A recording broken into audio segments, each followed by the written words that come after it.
If you've ever watched live Baccarat, you've probably noticed that every table eventually reaches the end of the shoe. The dealer shuffles. A new shoe begins. And many players suddenly change their behavior. Some stop betting altogether. Others believe a new shoe is the perfect time to start. But does the end of a Baccarat shoe actually matter? Or is it just another gambling myth? Today on Bet 5, we're exploring what really happens at the end of a Baccarat shoe and whether it should influence your decisions. Before we go any further, let's quickly explain what a shoe is.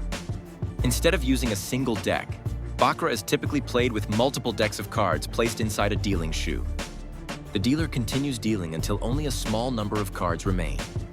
Then the cards are shuffled, and a brand new shoe begins.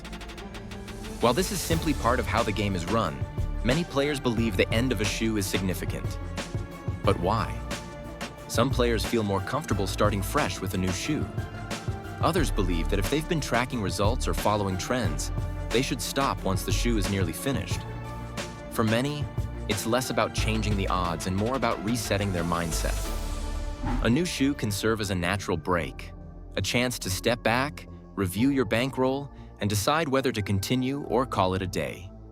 Here's the important part. A new shoe does not suddenly make banker or player more likely to win. Each hand is still independent, and the game's built-in probabilities remain the same. That means a new shoe isn't a signal that winning becomes easier. However, it can be a useful point to pause and avoid making impulsive decisions simply because you've been playing for a long time. Instead of treating a new shoe as a lucky moment, think of it as a reset. Ask yourself, am I still following my plan? Am I betting because I have a reason or just because I'm already sitting here? Should I continue, or is this a good time to take a break?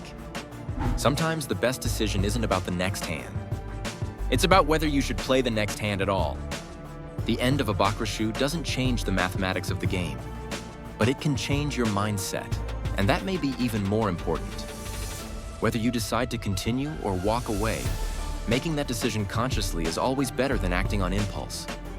If you enjoyed this video, subscribe to Bet 5 for more Baccarat insights, practical tips, and educational content. And let us know in the comments. Do you prefer starting with a fresh shoe, or do you play until the table ends? We'll see you in the next video.